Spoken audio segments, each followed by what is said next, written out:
नमस्कार, आपके साथ मैं हूँ रीना। आप देख रहे हैं नेक्स्ट टाइम स्पिरिचुअल। ये तो हम सभी जानते हैं कि उत्तराखंड को देवभूमि के रूप से जाना जाता है और इसमें कोई दो राय भी नहीं है, क्योंकि यहाँ हर दो कदम पर आपको देवी देवताओं का एक ऐसा अनोखा इतिहास सुनने को मिल जाएगा जिसकी वजह से इस राज्य की पहचान बनी हुई है। लेकिन एक और चीज़ है जिसके लिए उत्तराखंड को आज तक जाना गया है और आगे भी जाना जाता रहेगा। हम बात कर रहे हैं बद्रीनाथ से 3 किलोमीटर दूर स्थित भारत के आखिरी गांव माणा की। अरे नहीं, अब तो ये गांव भारत का पहला गांव बन चुका है। जी हाँ, हाल ही में उत्तराखंड का ये आखिरी गांव वाले बोर्ड की जगह पर अब भारत का प्रथम गांव वाला बोर्ड लगा दिया गया है। मतलब अब से लोग इस गांव को आखिरी नहीं, भारत के पहले गांव के रूप में संबोधित करेंगे।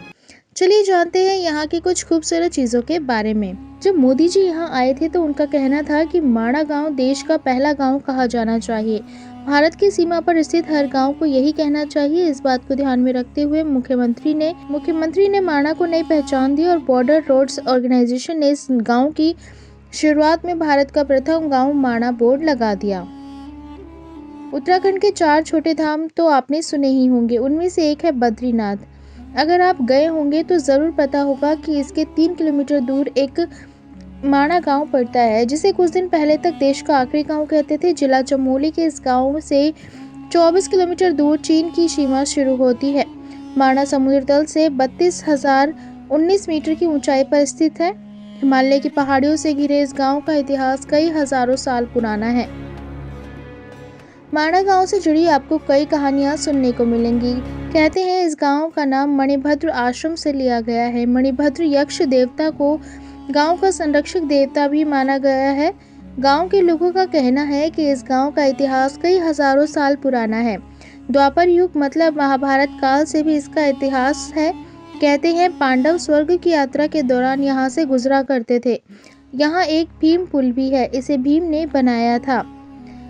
इसके अंदर नीलकंठ चोटी समुद्र तल से 6,957 फीट की ऊंचाई पर नीलकंठ चोटी है, जिसे गढ़वाली की रानी भी कहते हैं। हर ट्रैकिंग के शौकीनों को यहाँ घूमने का प्लान तो ज़रूर बनाना चाहिए।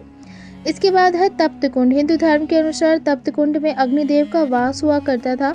माना जाता है कि इस कुंड में चिकित्सीय गुण है और यहाँ डुबकी लगाने से कई बीमारियों का भी इलाज हो जाता है।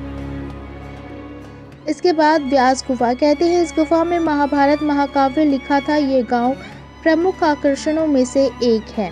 आइए अब आपको बताते हैं माणा गांव कैसे पहुंचे। ऋषिकेश हरिद्वार से आसानी से माणा तक पहुंचा जा सकता है। हरिद्वार नज़दीक रेलवे स्टेशन पड़ेगा जो माणा से 275 किलोमीटर दूर है। बस से या टैक्सी से सड़क मार्ग से भी जा सकते हैं। देहरादून से माणा 315 किलोमीटर की दूरी पर है। अगर आपको हमारी ये जानकारी अच्छी लगी हो तो कमेंट कर ज़रूर बताएं। वीडियो को लाइक और शेयर करना ना भूलें और हमारे आने वाले वीडियोस के अपडेट पाने के लिए चैनल को सब्सक्राइब करें और साथ ही बेल आइकन दबाना ना भूलें।